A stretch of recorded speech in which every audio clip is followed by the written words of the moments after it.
Welcome to the Money Savvy Parents Podcast, the podcast for parents to gain financial education to then pass on through the generations. I am your host, Laura, mother to 3 beautiful children and founder of a financial coaching business, Savvy Peacocks. Let's remove the taboo from money together.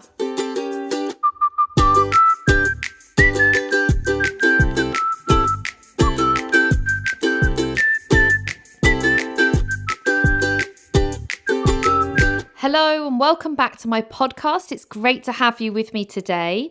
We're going to be answering a question that's come through Clubhouse actually. So let's delve straight in and hear that question. I heard you a lot on Clubhouse. Would you please share some of your story and how you got to this point in your life? Thank you so much. Thank you so much for asking me this question. And when this question originally came about, it was as part of a conversation I was having where I was sharing a little bit around my background story and how I got to where I got to today. So thank you for bringing it into the podcast. I want to take you back to 2018. I found the courage that year to share that I was unhappy in my marriage. And just to put that into perspective, we'd been married for 6 years. We had 3 children. I actually had 3 children in 3.5 years. So my 3rd baby at that stage was still very much a baby. But I found the power and the courage to open up that communication and share my unhappiness. And so we went through the process of having this discussion. And of course, we tried as we could to fix our marriage through marriage counselling and various different things. But it actually ended up that we were in a position to be separating formally and going through a divorce, which happened in early 2020.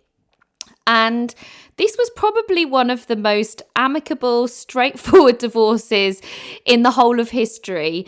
And the reason that was is because I was very clear that I wanted to be really fair and I wanted to make sure that neither of us felt sort of the worse off party. This was nobody's fault. We'd just got to a point in our lives where we weren't right for each other. And I was very clear when we were making that divorce agreement that I was clear on my needs and what I needed. Okay, so that was obviously something that happened to me that was transformational and life-changing. It's a big deal for anybody to voice those opinions and go through a divorce. If you just fast forward that slightly to sort of the middle towards the end of 2020, I was in a position where I felt like life was telling me to slow down. And the reason I share this is because at that point in time, I accidentally fractured 2 ribs by changing some bed sheets on a bunk bed. So be warned, any parents out there that are climbing up on stools and changing bed sheets on bunk beds, then it is possible for your ribs to get caught underneath the wooden part of the bunk bed and fracture 2 ribs. That happened in the November.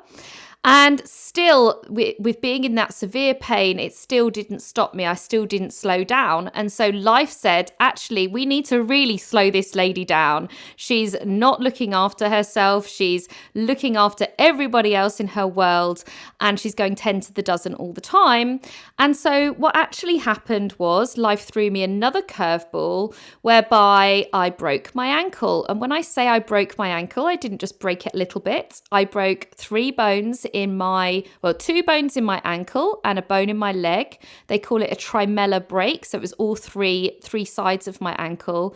And I also dislocated my ankle at the same time. And another little parenting tip here is that I actually tripped on one of the children's drinks bottles that have been left on the stairs. So please don't leave anything lying around on your stairs, because the result of that was that I had quite major ankle surgery. The ankle surgeon actually said it was the worst ankle injury he'd ever seen in his 15 years. In actual fact, he thought that I'd been run over by a bus, not tripped down a few stairs. And so I had my surgery. I had 2 gold titanium plates put in my leg and 14 pins to pin it all back together. And I was told I need to have 8 to 10 weeks elevated bed rest with my leg elevated and icing and compression, and obviously on very strong pain relief because it was extremely painful. So at that point, I had no choice but to slow down. And for anyone that's been through a similar experience, you will know that this really does make you reevaluate your life. And for me, it really felt like life was forcing me to slow down.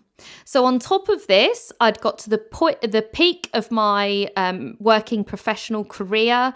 I was looking for new opportunities, needing that fire to come back in my belly with work. And luckily, I was given the opportunity to take redundancy instead of being involved in a new structure that they were putting in place within the company I was working for. So at this point, when I was in bed thinking, what next? I'm stuck here for now 8 weeks, elevating my leg. What do I do next? And so of course, I think, this isn't going to hold me back. Fair enough, I can't physically move, but it's not going to slow me down with moving my life forward. I've not come this far to stop now. I've been true to myself by voicing my unhappiness. I have been true to myself with taking the opportunity of redundancy. So what am I going to do with this golden opportunity? So at that stage was the time when I started writing my book, which is halfway finished. And I created the business, Savvy Peacocks. I made a decision to invest back in myself quite heavily to make sure that I did this business on a really grand scale and that it was successful from day one. So I looked for a mentor and a coach that could help me. I ended up coming across somebody that I'd worked with previously that now runs a very successful financial coaching business. And I decided if I'm going to do this, I'm going to do this properly. So I actually started this business from my bed whilst I was elevating my leg after this very traumatic broken ankle incident. And I'm sure you're probably thinking now, why is she sharing all of this? And I tell you why.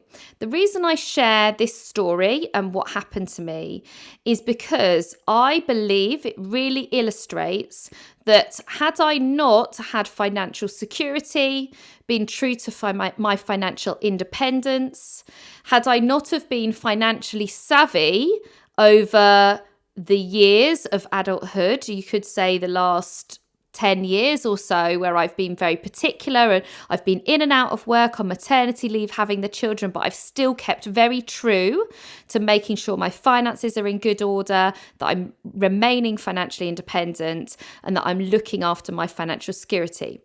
Had I not been doing those things, then I believe that it wouldn't have allowed me to make the right choices for my well-being when I needed them, but also the opportunity to think outside the box and reinvent myself, start something new. And I'm meeting people all the time that are wanting to go off and do new things in their life, or maybe they're unhappy with parts of their life and they can't take those opportunities or have that choice because they're not set up financially. And this is where I always say that I believe that finances and money allow you to have choice and options when you need it most.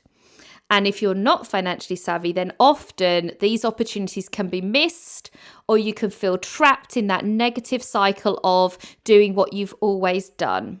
So I really wanted to have the opportunity to share this story with you because I think it really illustrates that anything is within your gift, as long as you're preparing to go into that opportunity when that arises. And the only way you can do that, I believe, is to make sure you're as financially secure as you can. So I hope that the fact that you're already listening to my podcast and you're educating yourself financially is getting you in the best place it possibly can be, so that when life does throw these curveballs at you, and when life does say you need to be slowing down and change things and reinvent yourself and start something new, that you will have the opportunity to be able to do that because you've looked after your financial situation, you've been financially independent, and therefore can make the opportunity a reality. Thank you so much for listening into this week's episode. I hope you've enjoyed hearing a snippet of my story, and I look forward to having you listen again into the podcast another day. Thank you so much for listening to Money Savvy Parents. If you enjoyed today's episode, then please subscribe and post your money questions within a review for future episodes. If you want to learn more, then please join my Money Savvy Parents Facebook group or club on Clubhouse.